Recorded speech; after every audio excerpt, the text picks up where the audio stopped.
Hola amigos, llegamos a nuestra última clase. Voy a tratar de extenderme y dejar claro todo lo relacionado con la poesía, que es el género literario con el que terminamos. Recuerden que ya vimos en la primera parte que tres conceptos con los cuales partimos para el conocimiento de este nuevo género literario, que era diferenciar lo que era la poética o ciencia de la poesía con la poesía y el poema. Em, yo como lo entiendo, como les digo, es lo que yo entiendo y lo que creo que entienden de las lecturas, de lo que yo entiendo de las lecturas que se hacen de los diferentes escritores y poetas. La poesía está en todo. La poesía eres tú, como dice Becker. La poesía está en el paisaje, la poesía está en todo. Es lo importante es saber visualizarla, sentirla, hacer que nos emocione y trasladarla en el poema, que es entonces el vehículo mediante el cual hacemos, digamos, donde dejamos todo eso abstracto que sentimos y toda esa esencia de lo que cogemos y lo dejamos entonces escrito en un poema. Empezamos diciendo también que, haciendo un pequeño recuento, vimos que la poesía inicia con una estructura fija. Entonces los poemas iniciales, hablando de los sonetos, de las sílabas, de los versos alejandrinos y eso, tenían una rima y tenían una métrica específica. Eso es lo que las hace una estructura fija. Esa rima que traían les daba la musicalidad. Entonces vimos como en el soneto se conformaba de cuatro versos, la estrofa, o sea, de un cuartet, de dos cuartetos y dos tercetos. En la primera, el primer verso rimaba con el cuarto, el segundo con el tercero, y la métrica eran en decasílabos o después en alejandrinas, que son ya 14 sílabas, y las sílabas, las décimas que eran 10 sílabas.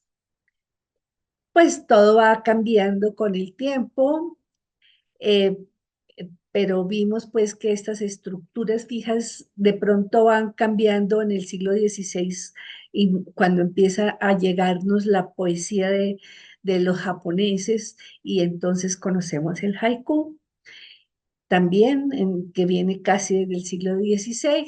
Ya en el siglo XVII vamos a ver los poemas del famoso Basho, que es el poeta japonés del que vamos a leer casi todos los poemas, todos los haikus hermosos con los que inició él la poesía, que nos mostraba esas imágenes de la naturaleza, de las estaciones que nos conmueven y que nos empezó a enseñar a hablar de las imágenes y que es importante que tengamos en cuenta también si queremos aprender poesía, porque como vamos a ver en el camino, todo va cambiando.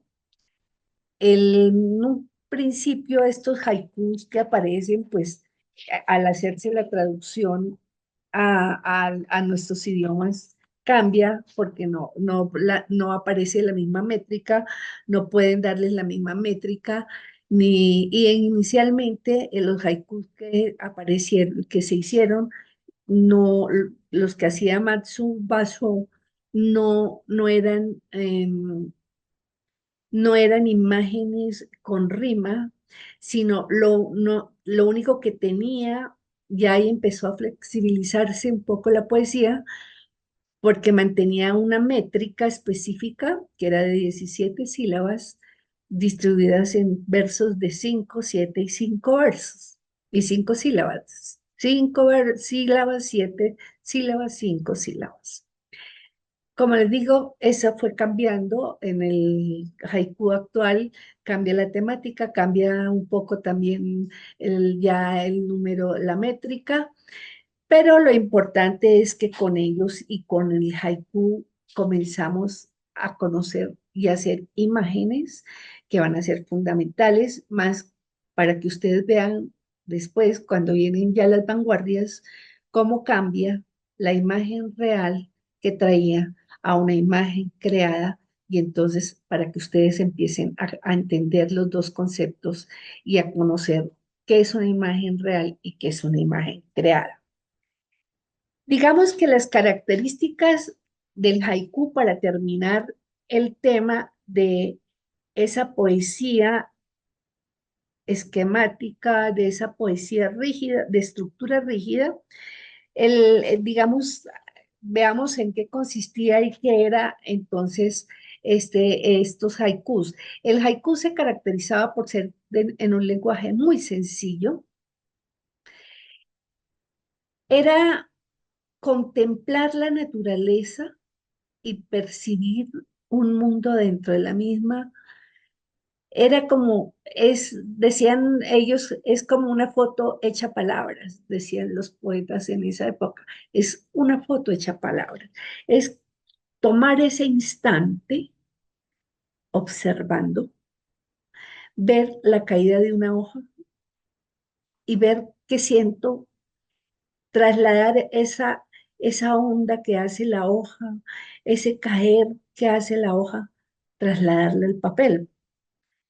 Así hacían los haikus de acuerdo a las estaciones y entonces para que ustedes comprendan esas figuras que nacieron a partir del haiku, les voy a leer algunos precisamente de Matsubatsu, que es el Basho, que es el poeta japonés que trajeron acá y que se fueron imitando cuando vino todo este bagaje literario a Latinoamérica. A ver, les voy a leer alguna. La primera nieve, las hojas de los narcisos apenas se inclinan. Entonces, fíjense, está empezando a caer la nieve, apenas. Cogieron ese instante donde cae el primer copo, que son hermosos. No los conocía, los acabo de conocer ahora en la Patagonia. Cae ese primer copo de nieve y cae sobre una flor, una hoja de narciso y la inclina un poco. Mire la imagen tan hermosa y lo simple que hizo, tomó ese instantáneo y ya hizo el poema, hizo el haiku. A ver, les leo otras que él trae hermosísimas. Dice, lluvia de flores, un cuerpo busca en vano su nido, cuánto movimiento. Uno se puede imaginar, pues, si ustedes miran esas matas de cerezo, que son esas plantas de cerezo que ve uno en el Japón, colmadas de florecillas, entonces, que cuando viene la primavera, pues es una hermosura, igual que esas jacarandas que vemos de pronto repletas de flores cuando está la primavera y cuando ya viene el otoño y se acerca el invierno, vemos cómo caen. Entonces, lluvia de flores. Ellos cogieron ese instante donde están seguramente cayendo las flores de cerezo y aparece un cuervo buscando su nido. O sea, la angustia del cuervo y las flores cayendo, todo es movimiento. Y él dice, ¿cuánto movimiento? Entonces, vean las imágenes. Lo que yo quiero que vean y sientan son cómo se hacen esas imágenes instantáneas tomadas de la naturaleza. Aquí no están inventando nada, están trayendo, al inicio no se hicieron metáforas, ya luego hacen metáforas, pero al inicio no hacían metáforas, era simple ese impacto de la naturaleza en el ojo y en el corazón lo que nos llevaba a hacer esos haikus. Entonces, dejamos hasta ahí ya para terminar el tema de las estructuras rígidas que traíamos, ya lo vimos. Luego hablamos un poco ya del cambio a partir del siglo XVIII, como les dije, y ya a comienzos del siglo XIX, cuando vienen todas esas vanguardias empieza a cambiar todo y lo primero que se acaba en el siglo XVIII es la rima. Ya entonces dejan la rima y el ritmo, digamos que se da con otros métodos, porque queda también la estructura de la métrica, no es que desaparezca, sino que se da libertad de métrica, y entonces los poetas comienzan a hacer con esa métrica propia su propio ritmo en sus poesías. Entonces, por eso les digo, ojo con los que todavía riman, queriendo hacer verso libre, porque es que el verso libre implicó que se liberó de la rima. Entonces es lo primero que tenemos que quitar si estamos viendo lo que la poesía actual, que cambió pues a partir de todas estas vanguardias. Ahora sí, antes de salir, para que acaben de comprender los tres elementos que les enseñé, que les dije, pues no que enseñé porque yo he tenido que leer para aprenderle de los grandes, la poética, yo les decía que tenían que leer porque cada escritor hace su poética, cada poeta ve y nos enseña cómo atrapa y nos enseña a hacer el poema. Entonces, por ejemplo, un poema que quiero que lean de donde nos enseña el poeta, por ejemplo, hacer sonetos es este que se llama Un soneto me manda a ser Violante por Lope de Vega Carpio. Un soneto me manda a ser Violante y en mi vida me he visto en tal aprieto. 14 versos dicen que es soneto. Burla burlando van los tres delante. Yo pensé que no hallaría consonante y estoy en la mitad de otro cuarteto. Mas si me veo en el primer terceto, no hay cosa en los cuartetos que me espante. Entonces, fíjense, ahí hace el dos cuartetos y nos está hablando de que va a ver qué pasa cuando haga el primer terceto. Pero nos está hablando de las partes entonces de lo que trae un soneto, nos está explicando que tiene cuatro versos y también dos tercetos, dos cuartetos y dos tercetos. Y además nos habla de que tiene que tener una rima consonante. Y la rima consonante la hace él en su soneto. Dice, cuando rima violante con delante, aprieto con soneto, consonante con espante, cuarteto con terceto. Entonces, para que la sugerencia que les doy, para que ustedes aprendan lo que es poesía y hacer poesía, tenemos que leer qué dicen los poetas sobre lo que es poesía y sobre lo que y la poética de ellos para aprender a hacer nuestros poemas o para al menos intentar ver qué sintieron y cómo es que ellos hicieron para hacer sus propios poemas.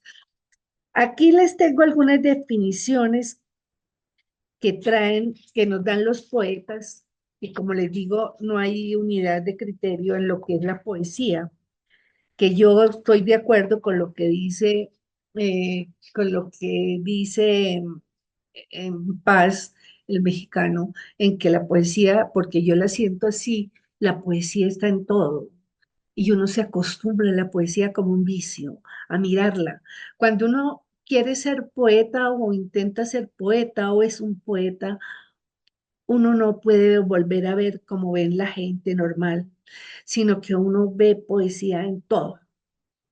Entonces, ¿por qué? Porque uno se acostumbra, igual el escritor, uno mira más allá de lo que ven los ojos, uno entiende más allá de lo que dice la letra. Entonces, veamos qué piensan algunos escritores, algunos poetas y de lo que es la poesía. Aquí tengo una que dice, la poesía es el amor realizado del deseo que permanece como deseo, de René Char. Dice Luis Vidal, les decía, cómo escribir es lo más parecido a un parto, yo siempre escribo acostado. Milán Kundera, escribo por el placer de contradecir y por la felicidad de estar solo contra todos. El ritmo es lo que hace a la poesía persuasiva y no informativa. José Hierro. La poesía no es diferente en esencia a un juego de a escondidas en que el poeta la descubre y la denuncia, y entre ella y él, como en amor, todo lo que existe es la alegría de este juego. José Gorostiza. Aquí, por último, una de Gerardo Diego que dice, la poesía hace el relámpago y el poeta se queda con el trueno atónito en las manos. Su sonoro poema deslumbrado.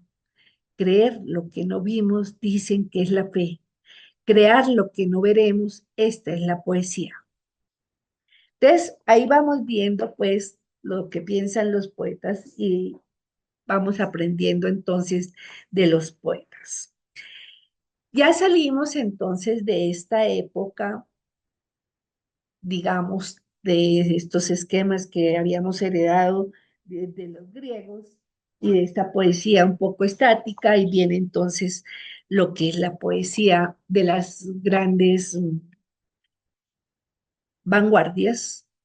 Aparecen, son siete: dadaísmo, ultraísmo, está el surrealismo. Bueno, yo me voy a referir yo creo que a las más importantes y a la que nos van mostrando esos cambios fundamentales que se están dando. Y al igual que les hice el recuento y vimos cómo después del romanticismo viene el modernismo y vimos cómo viene luego el posmodernismo, digamos que aquí el modernismo empieza con estas vanguardias y se van dando ciertos cambios. Es como difícil de ubicar el tiempo, pero porque casi que todos surgen movimientos con cada cosa nueva que se va haciendo en poesía y son casi que simultáneos y los poetas competitivos, el uno saca su propio manifiesto, el otro también, y se va creando cosas que van cambiando completamente la poesía. En el surrealismo, ya, se liberan de todos los formalismos y de todo ese lenguaje que traía, de esa mímesis que copiábamos de la realidad, como era, porque veníamos del realismo y del naturalismo. Entonces, aquí ya viene todo el tema del subconsciente, porque está entonces Freud y todas sus lecturas y toda su teoría del inconsciente. Entonces, traemos eso también, lo onírico a la poesía. Surge una escritura entonces completamente libre. Algunos hacen un poco de rima todavía como al comienzo, pero le van dando más libertad entonces a las expresiones, a las palabras y a sus poemas. Cuando hablamos de escritura libre, entonces se dice es que la escritura debe ser automática, todo lo que venga de la imaginación se puede escribir tal cual viene y entonces no tenemos que racionalizar todo, sino que si es ilógico, no importa, se deja ilógico y así comienza pues a trastocar absolutamente todo lo que venía. El verso, entonces ya se quita, como les digo, la métrica y trae una métrica indefinida. Entonces van cambiando ya todo lo que es la métrica y ya lo que sí no debería aparecer, aunque aparece un poco al comienzo porque mientras se dan los cambios, pero no debe aparecer la rima, que eso es lo que libera al verso y lo convierte en verso libre. Entonces, se libera de la rima, se libera la extensión, entonces ya esa rima y esa métrica estricta surge, desaparece, desaparece la rima y la métrica se vuelve libre. Entonces la extensión de los versos puede ir a como lo quiere hacer cada poeta. Surge la improvisación y entonces nosotros vemos que en esa época, por ejemplo, se hacen unos poemas a 4 manos, a 20 manos, con lo que era un cadáver exquisito. Cada poeta escribía un renglón, el otro, y luego unían y hacían un solo poema. Al hacer eso, también cambia la estructura y surge, miren ustedes cómo se va fragmentando la escritura. Además, empieza a hablarse ya de modelos creativos, a decir, mire que aquí ya se dan las bases que luego se concretan con el creacionismo de Huidobro, donde el arte tiene, al igual que el arte, las palabras tienen que crear imágenes diferentes y ojo, con lo que ahorita lo vamos a ver para que vayan viendo entonces que cambian esas imágenes que vimos en el haiku, que son estáticas, que son esas imágenes que apenas robamos de la naturaleza y la metemos en el poema, ya con ellos cambia absolutamente todo.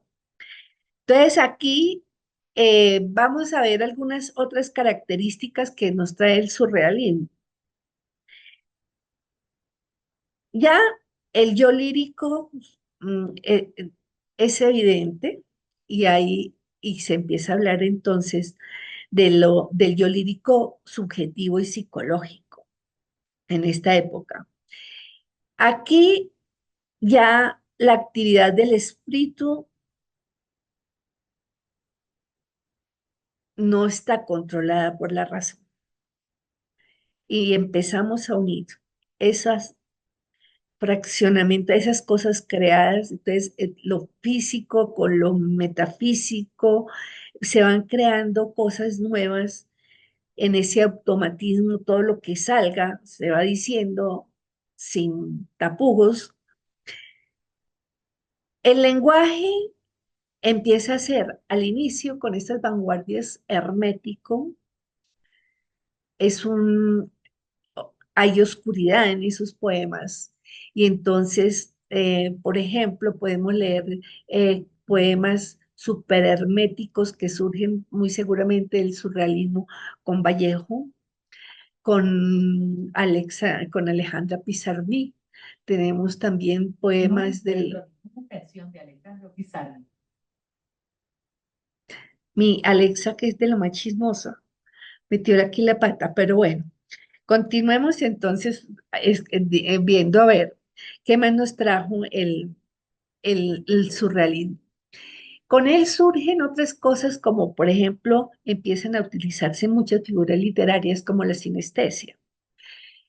Cuando nosotros hablamos de la sinestesia, es esa figura retórica que mezcla las sensaciones del tacto, del olfato, del, eh, de la visión, o sea, todas estas olfativas, táctiles, y asocia todo, estos elementos, todos estos elementos físicos, empieza entonces a asociarlos con sensaciones internas. Entonces ahí surge y ahí van creándose una especie de metáfora. Se dice que esta es como una metáfora, simplemente también eh, como una metáfora sinestésica donde se une los dos contrarios, o sea, lo físico con los sentimientos internos. Pero vean todo cómo entonces va cambiando, ¿no? Eh, Eso yo creo que es lo importante en esa época, pues uno de los representantes más importantes es Bretón. Voy a leerles un poema para que ustedes vayan viendo entonces los cambios que nos trajo ya esta poesía surrealista donde lo más importante es ese mundo subconsciente y los sueños, digamos. Y veamos cómo lo plantean aquí en la poesía. Este es de Bretón. Entonces vamos a leer el poema de Bretón, que se titula Abra. ¿De dónde llega ese ruido de puente? Sin embargo, la llave no se quedó en la puerta. ¿Qué hacer para desplazar estas enormes piedras? Ese día temblaré por perder un rastro. En uno de los enredados barrios del Lyon fue una bocanada de menta cuando iba a cumplir 20 años. Ante mí la senda hipnótica de una mujer sombríamente dichosa. Por otra parte, los hábitos van a cambiar mucho. La gran prohibición será levantada. Una libélula correrá para oírme en 1950. Ustedes ven esos poemas dislocados. Simplemente son como frases y frases que se van entremezclando, que realmente yo veo que no dice nada. Veamos un poema ya cuando llega aquí a Latinoamérica con Huidobro, porque él de todas maneras estuvo muy metido en el cuento de las vanguardias y entonces trae, de hecho, nos trae mucho del surrealismo, también del que también se va a nutrir Neruda. Veamos un poema de él que se titula Actual, porque él ya viene con la idea del creacionismo. Él toma las vanguardias y empieza a hacer su propio manifiesto con el creacionismo. Es más importante que el ultraísmo, que lo vimos, el ultraísmo tuvo mucha influencia, por ejemplo, en Argentina lo vimos con Borges. Voy a traer solo aquí entonces el creacionismo y para entenderlo porque me parece espectacular comprender esto para ver la poesía, porque esto no desaparece, digamos que continúa en el tercer milenio y es de diferentes formas, con diferentes, vamos a ver los cambios, pero aquí es donde nace todo este cambio vital de la poesía. Este poema actual. El cielo sacude sus camisas y cuenta los años en su voz. Cuenta las piedras lanzadas a su pecho y los árboles en sus sarcófagos torciendo los caminos. Piensa en su carne que se estremece. Al oír ese dúo de las noches tan diametralmente opuesto, al oír las edades que tiene su edad, como las flores de ida y vuelta, la noche se siente a oír su cielo. Debajo del agua que aumenta por el llanto de los peces, y todos esperamos con los poros abiertos la aparición de la belleza sobre sus pies de espuma, entre dos relámpagos boca abajo. Entonces mire que él ya viene con su surrealismo, con todos esos, digamos, versos así unos más largos, unos más cortos, unos que dicen una cosa con ese fraccionamiento que caracterizó al surrealismo, pero empieza a crear imágenes. Y ahí es donde tenemos que empezar a entender entonces qué es el creacionismo. Y por eso yo les decía que ustedes tuvieran muy claro eso para que vean cómo van cambiando entonces las cosas y cómo con el creacionismo ya vamos a ver otros aspectos importantes porque surge entonces la idea de que el poeta es el gran Dios, en el sentido que dice Huidobro, en lo que yo entiendo es un creador, tiene que crear el lenguaje. Ya no es traer esa mímesis, no es tomar eso que veíamos en el haiku, esa imagen, esa instantánea que veíamos en el haiku, sino es crear la imagen. Nos vuelve artistas realmente, ¿no? Porque es que empieza a decir él, por ejemplo, el horizonte es cuadrado. o sea, nos trastocó toda la vida cuando nos dijo eso. Y empezó a darle como voz a todas las cosas. Y empezaron las cosas a cambiar de color y empezaron a sentirse diferente. Y cada poeta tiene que darle una connotación especial a las palabras y tiene que crear cuando está haciendo el poema. Entonces, mire que nos cambió el mundo por completo él. Espérese a ver si yo tengo por acá lo que él llama el poema creado. Acá lo tengo en su manifiesto. Él dice, lo que entiendo por poema creado. Es un poema en el que cada parte constitutiva y todo el conjunto muestra un hecho nuevo, independiente del mundo externo, desligado de cualquier otra realidad que no sea la propia, pues toma su puesto en el mundo como un fenómeno singular, aparte y distinto de los demás fenómenos. Dicho poema es algo que no puede existir sino en la cabeza del poeta, y no es hermoso porque recuerde algo, no es hermoso porque nos recuerde cosas vistas, a su vez hermosas, ni porque describa hermosas cosas que podemos llegar a ver. Es hermoso en sí y no admite términos de comparación y tampoco puede concebírsele fuera del libro. Nada se le parece en el mundo externo, hace real lo que no existe, es decir, se hace realidad a sí mismo, crea lo maravilloso, le da vida propia, crea situaciones extraordinarias que jamás podrían existir en el mundo objetivo, por lo que habrán de existir en el poema para que exista en alguna parte. Por ejemplo, y él pone un ejemplo de lo que es hacer, crear el poema. Dice, cuando escribo el pájaro anida en el arco iris, miren esta belleza, os presento un hecho nuevo, algo que jamás habéis visto, que jamás veréis y que sin embargo os gustará mucho ver.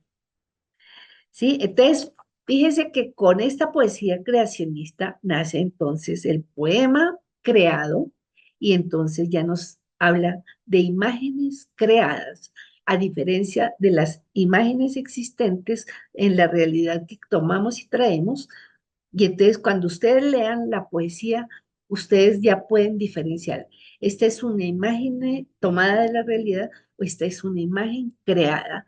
Y entonces si ustedes están creando, ya van a ver qué poetas están dentro del creacionismo o todavía tienen partes del creacionismo o que están utilizando eso que nos enseñaron estos poetas. Dice, el poema creacionista se compone de imágenes creadas, de situaciones creadas, de conceptos creados. No escatima ningún elemento de la poesía tradicional, salvo que en él dichos elementos son íntegramente inventados, sin preocuparse en absoluto de la realidad ni de la veracidad anterior al acto de realización. Así, cuando escribo, el océano se deshace agitado por el viento de los pescadores que silban, presenta una descripción creada. Otra cosa que desapareció con, digamos, con el surrealismo y que traíamos del realismo era que en los poemas se contaban anécdotas y se hacían historias, se hacían descripciones. Esas desaparecen ya con el surrealismo. Aquí todo con el creacionismo, entonces puedo hacerlas, pero creándolas, sin que existan. Yo tengo que crearlas en mi cabeza y sacarlas de la realidad y ser algo distinto a lo que hago. Entonces él dice, presento una descripción creada cuando digo los lingotes de la tempestad. Os presento una imagen pura creada y cuando os digo, ella era tan hermosa que no podía hablar, o bien la noche está de sombrero. Os presento un concepto creado. Entonces, vean ustedes cómo nos cambia todo en la poesía, el creacionismo, de ahí la importancia de Huidobro. Él mismo hace su arte poética, que ya se los había leído alguna vez, y nos enseña que cómo debemos escribir. Por acá la tengo, ya se las leo. Aquí está también la de Jorge Luis Borges, pues lo que les digo, cada uno tiene su propia poética, pero ¿qué nos dice Vicente Huidobro esta, en esta poesía de 1893 y 1948, que es el periodo de vida del periodo de Vicente Huidobro? Arte poética. Que el verso sea como una llave que abra mil puertas. Una hoja cae, algo pasa volando. Cuanto miren los ojos, creado sea, y el alma del oyente quede temblando. Inventa mundos nuevos y cuida tu palabra. El adjetivo, cuando no da vida, mata. Estamos en el siglo de los nervios. El músculo cuelga como recuerdo en los museos, mas no por eso tenemos menos fuerza. El vigor verdadero reside en la cabeza. ¿Por qué cantáis la rosa, oh poetas? Hacedla florecer en el poema. Solo para nosotros viven todas las cosas bajo el sol. El poeta es un pequeño Dios. De ahí viene pues este cuento de que los poetas son dioses de creación, son, pero pues no solo los poetas, esa cualidad la puede tener cualquier ser humano. Como digo yo, ahí se confunde la cosa y entonces algunos ya se quedaron allá por encima, ya levitan creyéndose dioses. No, es ese, el poeta es ese que tiene, que crea, que utiliza la razón y el conocimiento para crear figuras poéticas, para transmitir un conocimiento creado por el mismo poeta. Entonces, eh, vamos a dejar, digamos que hasta ahí el tema de las vanguardias, para entrar ya a ver qué nos trajo la posmodernidad y qué tenemos en la literatura del siglo XX, del siglo XXI, porque ya con este mundo de esta globalización, pues podemos saber cuál es la tendencia en los diferentes países. Es importante también que conozcamos los propios poetas. Tenemos aquí poetas maravillosos. Hoy tenemos poetas que se destacan en todo el mundo. Hoy vemos a Piedad Bonet ganando esos premios. Vimos también a el de la princesa de Asturias, me parece que es que acaba de ganar también, eh, yo le digo la Cote, pero tiene su nombre completo, que es maravillosa. Ya les voy a decir el nombre porque les voy a leer también poemas de ella. Vamos a mirar en qué situación estamos actualmente en la poesía, porque si bien vino este creacionismo y trastocó y hubo este fraccionamiento, también vemos que hoy hay una poesía también más tranquila, más narrativa. Hoy vemos sin número de clasificaciones de poesía y entonces empezamos por esa hermética que nos trajo la vanguardia, esa poesía oscura, esa poesía compleja que todavía hacen hoy, que la llaman la poesía existencialista. Vemos que hay una poesía conversacional, que hay una poesía testimonial, que hay una poesía de la experiencia, que hay poesía crítica, que hay una poesía reflexiva.